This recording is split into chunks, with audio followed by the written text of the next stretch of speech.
Yeah, good evening, Californians, and welcome to Red Star Report, Voices for the California Nation. For those that don't know me, I'm Hal, or more officially, Hal G. Lohr. And I'd like to start by thanking everyone for their support and patience as we've worked to learn the new skill sets and worked over the past several months to build and launch this brand new media group, Red Star Report, dedicated to California's progressive values, California politics, California history, California events, California issues, people who simply love being Californians, and of course, California's eventual evolution into a free and independent country. So, with as little filtering and or censoring as possible, Red Star Report will be sharing our California identity and highlighting the unique aspects that define California today as a nation in all but name. On our RedStarReport.com website, our Red Star Report YouTube channel, our Red Star Report Facebook page, Red Star Report Twitter, Instagram accounts, as well as other media sites, Red Star Report staff, and our RSR contributors will be using video segments, articles, graphics that illustrate the benefits of and advocate for California values and California independence. We'll feature blog posts, vlog posts, interviews, discussions with people, organizations, and casual guest speakers we call soapboxers from both inside and outside the California independence movement, unapologetically showing the free California perspective and our ultimate pride in all of us as Californians. Red Star Report, at its heart, exists as a multimedia company dedicated to the idea that California and its people would be best served by peacefully seceding from the United States of America within the scope of constitutional and international law and becoming an independent nation. We believe that California values and American values are not the same. The fact is, we've all seen where California's values and beliefs are being held back by U.S. government policies and by Americans who, for one reason or another, are increasingly aggressive and even hostile to California's best interests and progress. Simply put, from climate to culture to economy, Americans nostalgically, desperately believe they still live in America's glory days long past. As Californians evolve, we see the world and want to have a real future. Red Star Report will reflect this in a brutally fair and unashamedly biased platform for California. Red Star Report, in its small way, will also counter the accepted American media's malevolence and indifference. We will use Red Star Report to show some of the positive aspects of California, our varied and often disputed history, our diverse and amazing people, and our cultures, and our myriad of distinct places that create today's California. And we invite you to join us and help us do this. This is Voices for the California Nation. We are Red Star Report.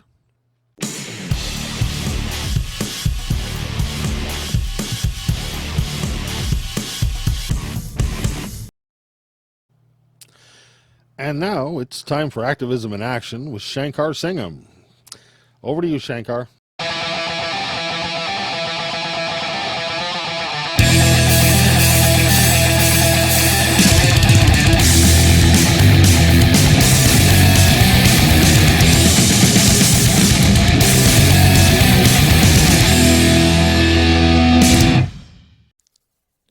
Thank you, Hal. Activism in Action is a segment desperately in need to connect the California issues and ways of resolving them and the people involved. The independence movement involvement with these various groups, ranging from immigration rights groups to healthcare groups, to police reform groups. Red Star report is set up to give these groups and to give the audience a perspective of the actual players involved, and not just a obtuse, non-biased, supposedly mainstream media version of the narrative they are so famously make available. I hope to provide you, the audience, with in-depth interviews from the players themselves who exemplify true California values. And you know what? In saying that, enjoy this clip of QAnon woman that the editors have put together. No, I know who you are. I've seen you at enough events. I know that you caused the division. I've seen it with Huntington Beach a year ago with your group of people. Yeah, with BLM and with the Antifa types and all of that. And they're all being paid for us to fight each other. Okay, this week in activism, the fake KKK rally. The only reason why I'm calling it fake, by the way, that's my friend Dan right there at the standing behind me enjoying. This is his home here in Hollywood, also the headquarters for SoCal Independence Movement. This week at the as far as activism, the fake KKK rally in Huntington Beach. The reason why we call it fake is because thousands of flyers were handed out to thousands of residents of Huntington Beach to show up on a Sunday in support of the KKK. 5 racists showed up. So there you go. We got the first no white sheets. No white sheets. Can we see some white sheets, please?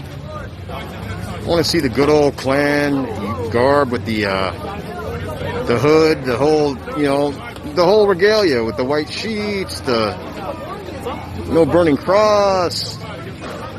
No, I was really hoping to see how bleach white those sheets are, but I don't think they're going to be wearing sheets.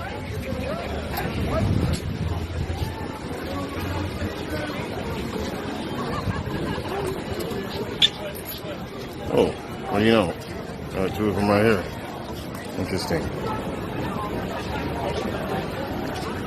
And that's it. That was it. One dude, 2 guys right here. 2 dudes right there.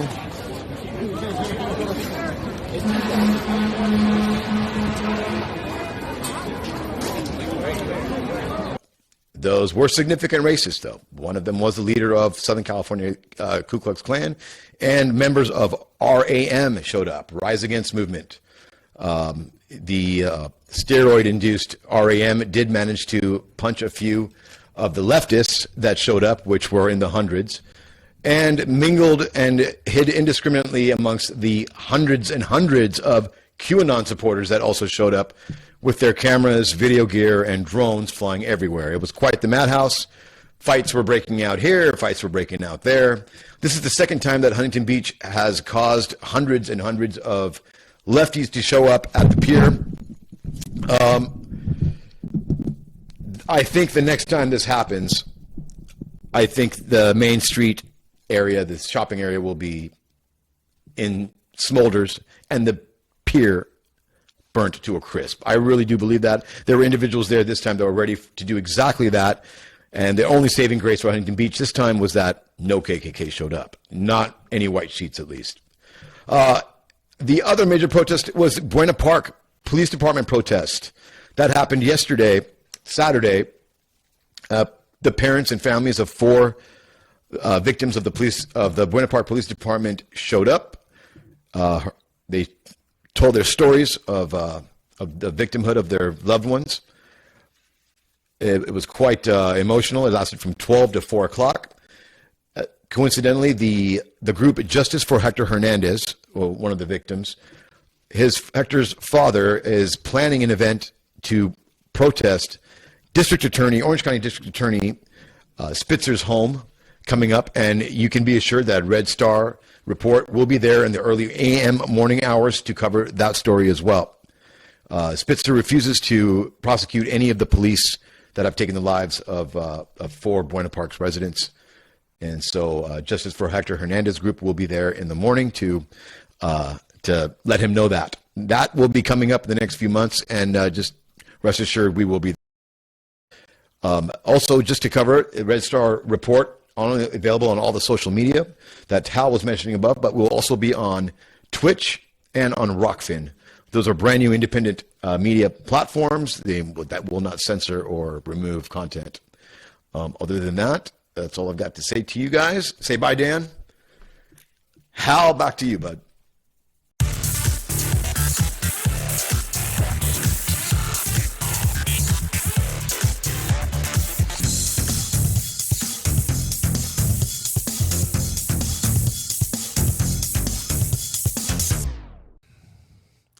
All right. Well, I hope everyone likes the new theme music. For tonight's talking points, let's start with a story from right down the coast. From the What the Fuck Huntington Beach file. In the Orange-Reich city of Sieg Heil Huntington Beach, the city council voted to support an official family-style counter-event to the White Lives Matter KKK rally on April 11th at the Huntington Beach Pier, where 12 people were arrested. The fascist rally was discussed online by hate groups and far-right extremists on the encrypted message app Telegram, with Ku Klux Klan flyers promoting the event found in Huntington Beach and KKK leaflets distributed earlier in Newport Beach. Unfortunately for the rally, the KKK never showed. Of course, in response to this rally that never really happened, HB Councilwoman Natalie Moser proposed a pro-diversity event to take place in Central Park on April 18th, an entire week later than the KKK rally. Yeah, that'll show them. During that meeting, Pat Goodman, the vice president of the Greater Huntington Beach Interfaith Council, very official sounding, said hate has no place in Huntington Beach. And the council later condemned white supremacy, of course. Mayor Kim Carr added, "We have zero tolerance for racism in our city." And then, of course, she added a proviso. "And while we absolutely support the First Amendment, we stand strongly against hiding behind it to promote hate." Yeah, that softened the blow, didn't it? Okay, talking point. Really? I mean, you are Huntington Beach, aren't you? Pro-Trump rally, no problem. Back the Blue rally, no problem. Anti-immigrant rallies, no problem. Anti-mask rally, no problem. You have them virtually every week.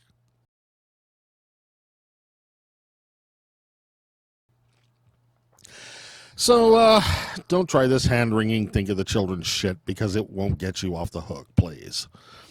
Huntington Beach Pier is ground zero for every extreme right-wing group in SoCal. Do I even have to explain it to you? Politically speaking, HB is not Surf City. It's Supremacist City. The most racist, fascist, alt-right sundown town in California. You're Southern California's poster Karen. And if you think that's bad for your town's image, businesses, and precious property values, well, you're right. But get off the fucking cross. The reason the fascists feel welcome in Huntington Beach is because they've always been welcome in Huntington Beach. And you have no one to blame but yourselves. You're not victims here. You're collaborators. That's why your protests and your counter-protests and your hand-wringing, your words mean nothing.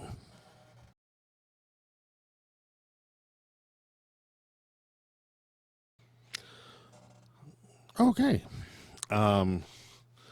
Point number 2 for this evening. I'd like to move to a happier point, something a little more positive. This one's entitled, "Immigrant Hate May Be So American, but apparently it's not a California value." Talking point. 85% of Californians surveyed in recent polls support a pathway to citizenship for undocumented immigrants, with 93% of California Democrats and 68% of California Republicans in favor. Most Californians agree that as immigrants, citizenship in California would need to comply with reasonable waiting periods for vetting, the paying of back fines, the paying of back taxes, and passing a criminal background check. But according to the poll, the concept has bipartisan appeal amongst Californians. As a matter of fact, and we hear this all the time, immigrants don't steal from the system. In California,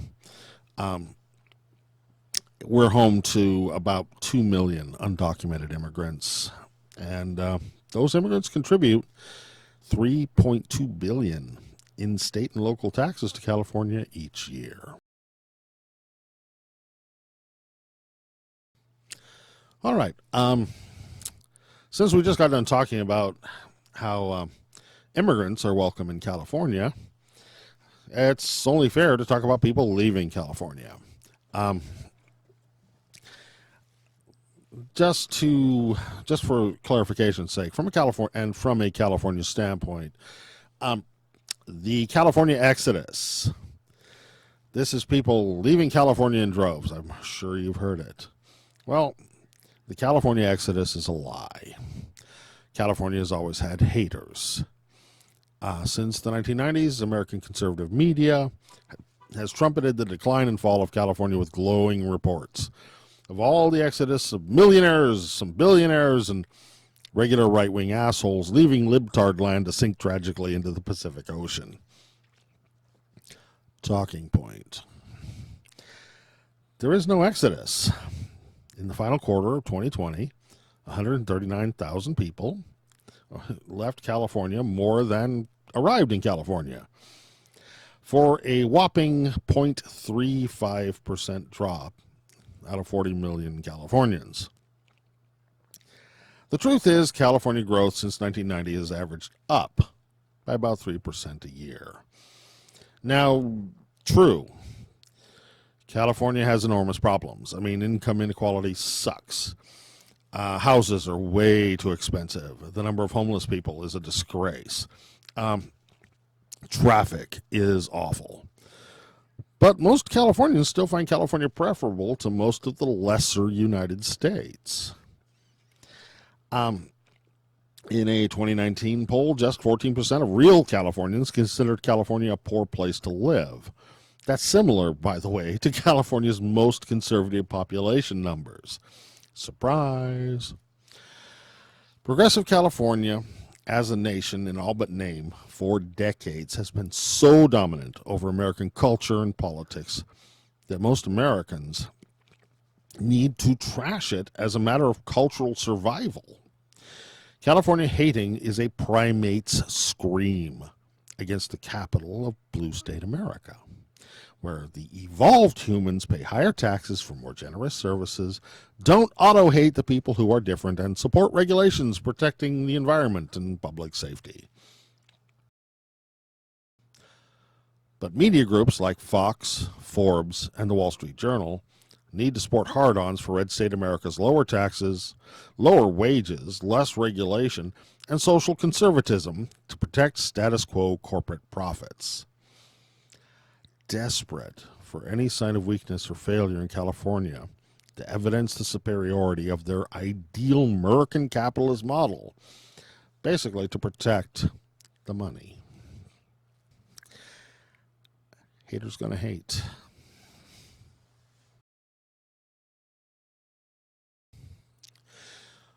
My next talking point is to the activist community, to all our friends out there fighting the good fight. This little bit of news comes out of the state capitol. Sacramento mayor issues big scary warning to home visit protests targeting the home of elected officials. Quote, "No more. A small group of people willing to embrace violence to advantage their ill-defined agenda cannot be allowed to put our city leaders and their families at risk in their homes." Statement from a letter signed by Sacramento Mayor Darrell Steinberg, his city council members, and about 60 other public individuals and organizations in answer to residents' protests, including a February rampage in which police say demonstrators tore up Steinberg's front yard, pelted Steinberg's door with rocks, crashed a garden sculpture, and stole a security camera. Talking point. Oh, the horrible inconvenience. Look, I'm going to make a confession here. I was involved in the home visit on Thomas Giles, Trump's acting field director for ICE's residence back in July 2019, that basically pioneered this type of demonstration. And I'll leave a link to that video down in the doobly-doo. Anyway, these home visit protests are now a common tool in the activist arsenal, particularly when increasingly untouchable public leaders appear obvious or oblivious to the suffering of the common people and can still go home and sleep at night. For people like Thomas Giles, who was actively directing the separation of families, the caging of children, and aggressively seeking better and better ways to increase and expand the misery that ICE was inflicting on vulnerable immigrants. The truth is, it just wasn't right that he could do all this and then just go home at the end of the day to the security of a warm bed and a happy, privileged family. That's why public officials will remain fair game for these home visit tactics. Even if some public officials counter these tactics with outrage or strong language of their own, calling it intimidation or a form of domestic terrorism. Look, both sides on this have been warned. The final thought on this goes, if we apply the rules evenly, the people who are public officials can do bad things and still expect to sleep at night in the secure sanctuary of home. Why should people who are not public officials get their home sanctuary doors kicked in by the police in the middle of the night, even if they do bad things? You know, I would ask Breonna Taylor how secure her sanctuary was on this, but all I can do at this point is say her name.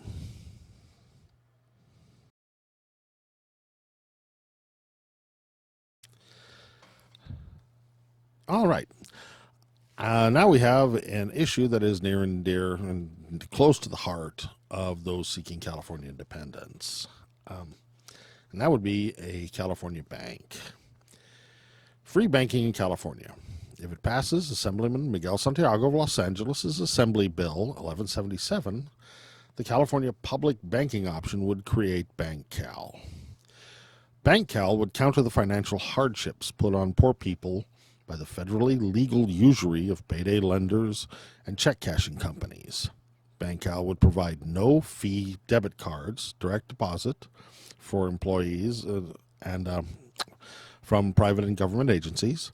It would allow electronic bill paying and ATM access, directly competing with private banks. BankCal would break private banker control over access to financial services with the concept that banking is a public utility. Talking point. Call your state assembly person, tell them you support this measure, say thank you, and hang up.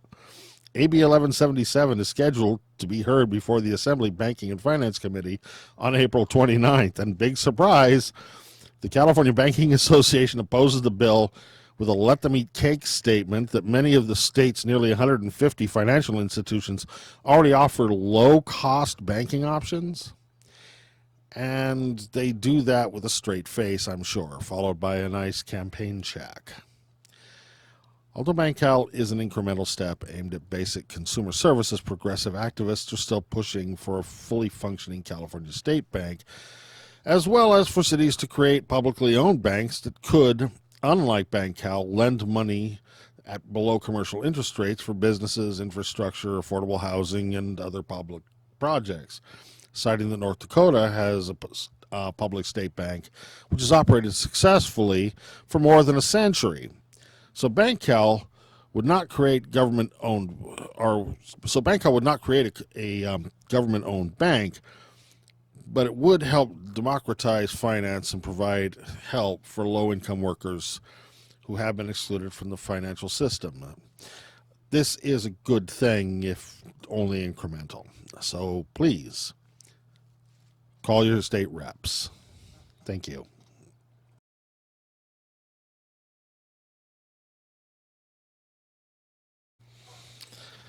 And for the final piece of the night, on a somber note, this happened a month ago, but this is our first opportunity to speak on this, so please bear with me.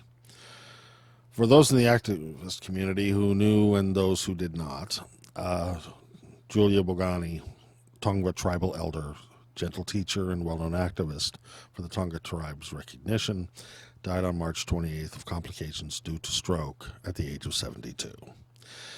For many years, Julia traveled California using arts and crafts to teach children about her tribe, to correct history and revitalize the memory of indigenous culture. She is survived by her husband Andrew, 4 children, 10 grandchildren, and 11 great-grandchildren.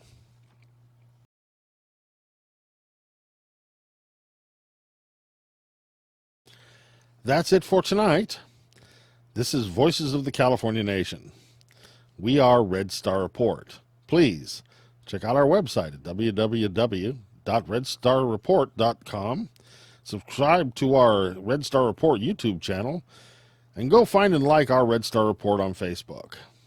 Because if you want a real California independence movement media group, it's all about the algorithms. Thank you, and good night.